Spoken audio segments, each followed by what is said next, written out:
derribar argumentos del diablo. ¿Cómo se pueden derribar los argumentos del diablo? Por medio de la palabra de Dios. La palabra de Dios es la espada que derriba los argumentos del diablo. Con la palabra de Dios vencemos al diablo.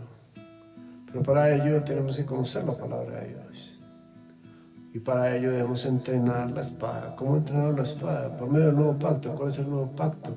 Guardar un pensamiento de Dios diario. Esa es la forma de vencer al diablo. Cuando nosotros entrenamos la palabra de Dios y guardamos pensamientos de Dios aquí, poco a poco nos hacemos invencibles. Por eso se habla de ser invencibles. Dice: el que venciere heredará todas las cosas y yo seré su Dios y él será mi hijo. De eso se trata, llegar a ser invencible. La prédica hoy se llama,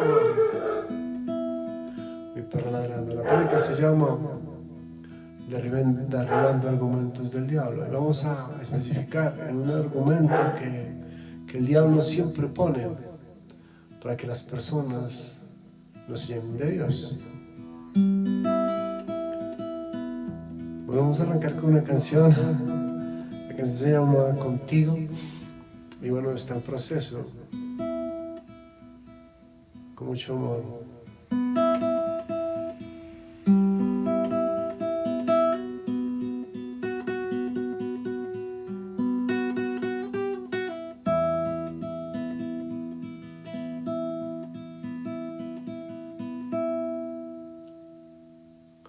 Contigo es lo bonito, contigo el bienestar, contigo lo quiero todo, sin ti nunca voy a estar.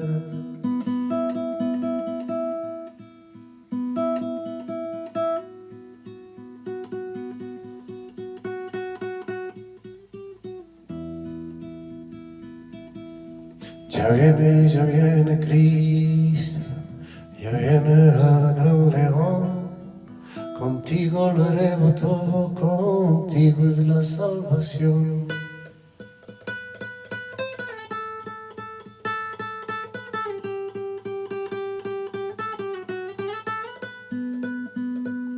Y canto y me alegro de saberte a mi lado. Ahora puedo todo alcanzar.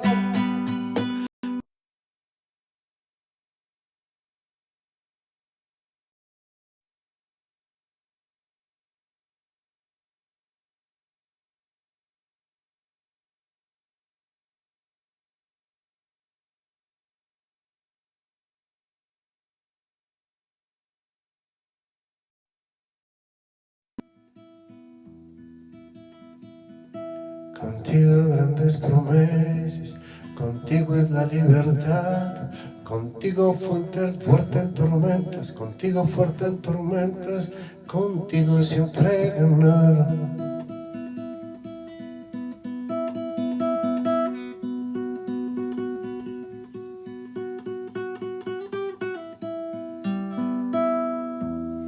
Contigo los bellos besos, contigo saber amar, contigo vienen los hijos, contigo saberlos criar.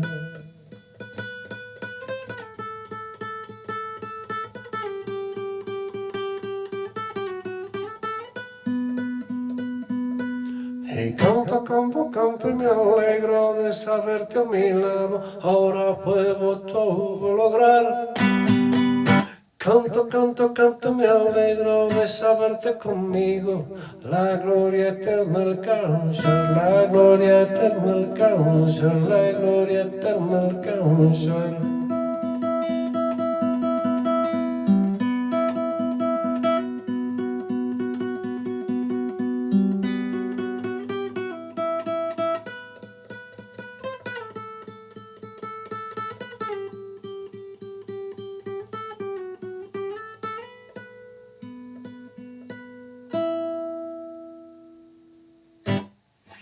Bueno, una canción en proceso, siempre aprendiendo.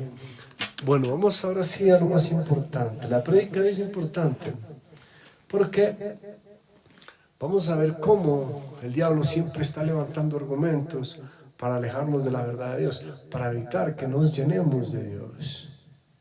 Hay un argumento, vamos primero al argumento. Hay un argumento que tiene el diablo para que no guardemos la palabra de Dios. Hay varios, vamos a citar algunos de ellos. ¿Cómo funciona? La batalla siempre es en la mente. Por eso es tan importante que nos llenemos de la palabra de Dios, porque de esa forma podemos vencer los argumentos del diablo. ¿Cómo? A través de la palabra. Uno de los argumentos que tiene el diablo para que no guardemos la palabra de Dios, lo cual es el camino para llenarnos de Dios, se los digo bíblicamente. ¿Por qué afirmo que guardar la palabra de Dios es llenarse de Dios? Juan 14, 23, 24. Respondiendo a Jesús dijo, el que me ama, mi palabra guardará, mi Padre le amará y vendremos a él y haremos morada con él. El que no me ama, no guarda mi palabra. Y las palabras que yo os he hablado, no las hablaba por mi cuenta, sino el Padre que me envió. ¿Se dan cuenta cómo dice? El que me ama, mi palabra guardará, mi Padre le amará, y vendremos a él y haremos morada con él. Cuando guardamos pensamientos de Dios, Dios viene a morar dentro nuestro. Ahora, escuchen los argumentos que da el diablo para que no lo hagamos. Los que guardan la palabra son fariseos. Los fariseos se sabían la palabra, pero siempre estaban desobedeciendo. Eso es mentira. Los fariseos no guardaban la palabra. Citaban fragmentos de la Biblia, como hace el diablo. Recordemos en el pasaje de cuando Dios lleva a Jesús al desierto y en el desierto se le aparece el diablo. El diablo lo tienta con un verso. Y siempre dicen, no, es que el diablo sabe, es otro argumento del enemigo, que el diablo sabe más Biblia que nosotros. El diablo, ese verso ni siquiera lo citó tal como era, sino lo parafraseó. Ustedes lo pueden ver, eso está en el Salmo 91 y van a ver lo que le dijo el diablo. Y no es lo mismo, simplemente citó un fragmento desdibujado, porque eso hace el diablo. Pero un hombre de Dios realmente guarda los pensamientos de Dios. Ese es el sello de los hombres de Dios. Los hombres de Dios hablan con la palabra de Dios. La tienen aquí y aquí. Están llenos de Dios. Los otros, esos son los fariseos, los que andan citando fragmentos y diciendo esto y lo otro, pero nunca guardan la palabra. O sea, Dios no habita en ellos. Porque miren cómo dice el verso, Juan 14, 23. Respondiendo a Jesús dijo, el que me ama, mi palabra guardará, mi Padre le amará y vendremos a él y haremos morada con él. Cuando guardamos pensamientos de Dios, Dios viene a morar dentro nuestro, en nuestra mente, en nuestro corazón. Vamos a la palabra de Dios. Miren lo que dice aquí. Pues aunque andamos en la carne, no militamos según la carne. Eso está en 2 Corintios 10:3.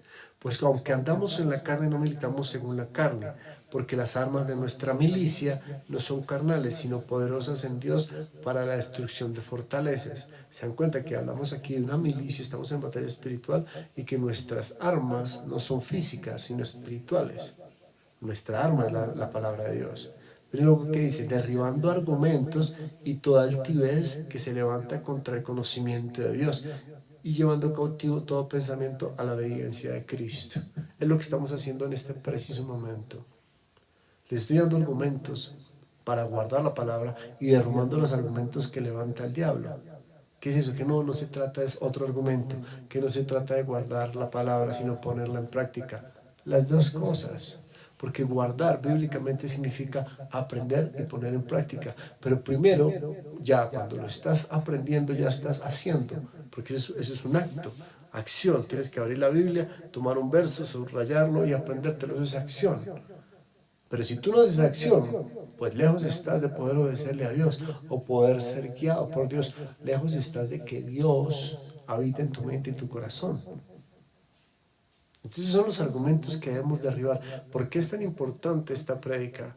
Porque ese concepto de guardar los pensamientos de Dios, lo cual es el nuevo pacto que está escrito en el libro de los Hebreos 8:10, que dice, este es el pacto que haré con la casa de Israel después de aquellos días, pondré mis leyes en sus corazones y en sus mentes las escribiré. ¿De qué es de lo que trata este capítulo? Este es el mensaje más importante que tenemos que dar. ¿Por qué digo que es el mensaje más importante de la Biblia? Porque esa es la forma de llenarnos de Dios, de llenarnos del conocimiento de Dios. Tiene sentido. Si nosotros estamos aprendiéndonos un pensamiento de Dios diario, poco a poco vamos a hallar el conocimiento de Dios y marchamos hacia nuestro objetivo principal. ¿Cuál es el objetivo principal? ¿Cuál es el plan de Dios para todos nosotros? Efesios 4:13, hasta que todos lleguemos a la unidad de fe y conocimiento del Hijo de Dios, a un varón perfecto en la medida de la plenitud de la estatura de Cristo. Ese es el plan de Dios para nosotros. Que lleguemos a ser con Él, como Él, en fe y conocimiento. Que nosotros le abramos la puerta para que Jesús y Dios moren dentro nuestro, como Dios moraba en Jesús. Porque Jesús vino a mostrarnos un camino. Él estaba lleno de los pensamientos de Dios. Dios, que es la palabra, moraba en Jesús. ¿Por qué yo afirmo que Dios es la palabra? Evangelio de Juan 1:1, en el comienzo de la palabra era con Dios y la palabra era Dios. Este es el Espíritu de Dios. En 1 Juan 5:7 dice, tres son los que dan testimonio al cielo: el Padre, Dios, el Verbo, la palabra, y el Espíritu Santo. Y estos tres son uno. ¿Quién es el Espíritu Santo? Estos tres son uno. Hay otra prédica que tenemos que hacer, que es ¿quién es el Espíritu Santo? Hemos ahondado con eso en estudios con hermanos de aquí de Tabio. El Espíritu Santo es otra prédica, pero el Espíritu Santo es la presencia física de Jesús. Yo he sentido el Espíritu Santo cuando ha llegado, cuando comenzó todo. Yo sentí como entró una energía en mi cuerpo y era algo físico que yo sentía, algo físico. Esa es la presencia del Espíritu Santo y es una parte grandísima de Dios, como Jesús es una parte de Dios. De cierta forma todos somos parte de Dios porque Él es nuestro creador. Ahora, hay un plan de acción que Él mandó para que nosotros lleguemos a unificarnos totalmente con Él por medio de Jesús, y Jesús nos muestra el camino. Y tiene que ver definitivamente con guardar pensamientos de Dios, porque esa es la forma de llenarnos de Dios, hasta que todos lleguemos a la unidad de fe y conocimiento del Hijo de Dios, un varón perfecto a la medida de la plenitud de la estatura de Cristo. Eso tiene sentido. Tiene sentido. Que si guardamos pensamientos de Dios, hallamos el conocimiento de Dios. Que si guardamos pensamientos de Dios, nos llenamos del Espíritu de Dios. Que si guardamos pensamientos de Dios, nos llenamos de Dios. Está escrito, vuelvo y lo repito, Juan 14:23, respondiendo Jesús dijo: el que me ama, mi palabra guardará, mi Padre le amará y vendremos a Él y haremos morada con Él. Entonces, olvídense los argumentos del diablo cuando dice que no se trata de eso. Ayer lo cito esta prédica porque en la congregación donde yo voy, se levantó un predicador y llegó a decir eso, que no servía de nada guardar la palabra, que lo único que servía era arrepentirse. Santo Dios, el arrepentimiento es una parte, es el primer paso en el camino con Cristo, pero hay miles de cosas más que aprender. ¿Y cómo se aprenden? Obviamente guardando la palabra, porque ahí sí hallamos el conocimiento de Dios. Lo otro es solo un concepto de Dios, el arrepentimiento. Es importante, claro, como importante es el perdón, como importante es el amor, como importante es la bondad, como importante es la misericordia, como importante es la batalla espiritual en la que estamos. Claro que son importantes, pero no se puede resumir a Dios con arrepentirse ya. Arrepentirse es, claro, es el comienzo, obviamente, y nosotros tenemos que empezar a primero ser justificados y luego glorificados, y tiene que ver con el arrepentimiento, es parte del camino de Dios, pero es solo una partecita. ¿Cómo hallamos el todo? Con el nuevo pacto, guardando pensamientos de Dios, llenándonos de Dios. Eso tiene sentido, es lógico, y tristemente no lo están predicando los seguidores de Cristo. Les voy a decir, ¿saben por qué hay tanta división entre los seguidores de Cristo? Porque la gran mayoría no guarda la palabra. Guardar es aprenderlo, o sea, en la gran mayoría realmente no mora Jesús en sus templos. Entonces ellos están haciendo razonamientos y creando doctrinas de este pedacito, del otro pedacito, pero el Espíritu de Dios no mora en ellos. Entonces por eso terminan habiendo tantas discusiones y guerras incluso entre los supuestos seguidores de Cristo, porque la gran mayoría no guardan pensamientos de Dios, o sea, Dios no habita en ellos, porque la única forma lógica para que Dios habite en este templo es que more, que permanezcan los pensamientos de Dios. Yo puedo decir que Jesús y Dios moran en mí porque yo les digo pensamientos de Dios y todos los días me guardo un pensamiento de Dios. Aquí puedo decir, vamos a decir 7 rápidamente. La mansa respuesta quita la ira, mas la palabra áspera se sube el furor. 1. El que guarda sus palabras guarda su alma, pero el que mucho abre los labios tendrá calamidad. 2. El comenzar la palabra con Dios y la palabra a Dios. 3. 3 son los que antes iban a ser el Padre, el Verbo y el Espíritu Santo, y estos 3 son 1. 4. No ames el mundo ni las cosas que están en el mundo, porque el que ama el mundo no tiene al Padre. 5. Dios es amor. 6. Orad sin cesar. 7. Bueno, y así puedo seguir, pero de eso se trata. Yo puedo decir a carta cabal que Dios mora en mí, porque los pensamientos de Dios moran en mí. Si los pensamientos de Dios no moran en ti, no te engañes, Dios no está allí. Y te está guiando el mundo, y cuando te acerques a la palabra, generalmente hay unos que creen que están con Dios y no guardan la palabra y no hacen sino pelear y argumentar y yo tengo la razón. No, ahí no está el Espíritu de Dios. Les digo otro verso: exhortándonos a que nada contendáis en palabra, lo cual para nada aprovecha, sino que es perdición para los oyentes. Y así Dios te va guiando. Yo puedo decir que Dios guía mi actuar. ¿Por qué? Porque Él mora en mí, porque vive aquí, aquí. Yo tengo esos pensamientos que son unos tesoros eternos guardados para siempre. Miren este verso, otro verso de la Biblia. Dice: todo hombre es como la hierba y la gloria del hombre como la flor de la hierba. La hierba se seca y la flor se cae, pero la palabra de Dios permanece para siempre. Esos son los tesoros eternos. Donde está vuestro tesoro, está vuestro corazón. Otro verso. ¿Se dan cuenta cómo los pensamientos de Dios van guiando mi prédica? Pero eso es lo que tienen que hacer. Guardar pensamientos de Dios significa llenarse de Dios. Si no guardas pensamientos de Dios, Dios no mora ni en tu mente y tu corazón, o sea, tu templo está vacío. Que quede claro. Para que se pongan pilos. Porque de eso depende su eternidad. De eso depende su salvación.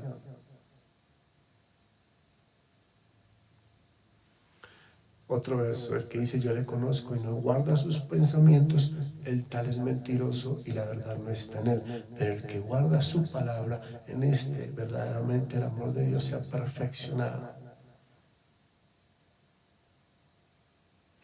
Bueno, de eso se trataba la prédica de hoy, de cómo derribar argumentos del diablo. Debemos hacerlo. ¿Cómo? Con la palabra de Dios, por supuesto. Vamos a pasar a la parte final, que es la oración de fe. ¿En qué consiste la oración de fe? En decir unas palabras en voz alta. Ustedes dicen unas palabras en voz alta y las puertas del reino de los cielos se abren. Es el primer paso. Obviamente hay que dar más pasos, pero es el primer paso y hay que darlo porque así lo estableció Dios. En este momento Dios les dice: aquí estoy a la puerta y llamo. Si alguien oye mi voz y abre la puerta, entraré a él y cenaré con él y él conmigo. Abran la puerta, amigos. Abran la puerta, amigas. Vamos a hacer esta oración aquí juntos y todo va a empezar a cambiar en sus vidas. Créanlo, se llama la oración de fe.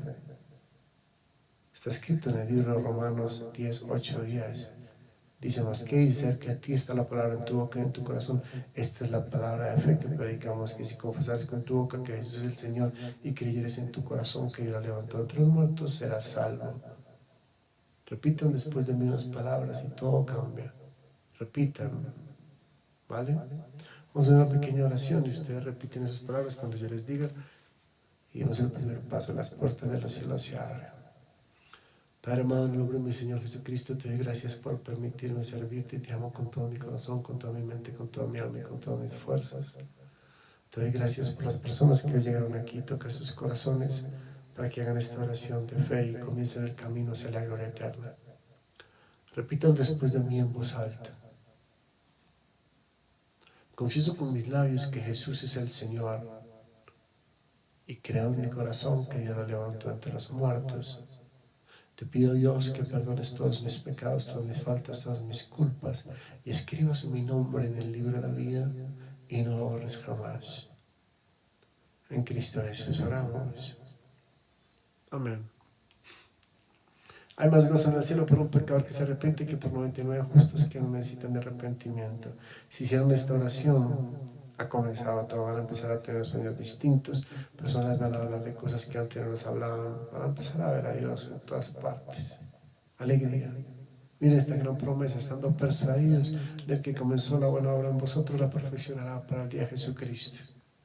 Todo comenzado. Ahí tienen un servidor. Escríbanme para cualquier cosa que necesiten, y los ayudamos, por supuesto. Dios los bendiga mucho. Bendiciones infinitas, nos vemos pronto.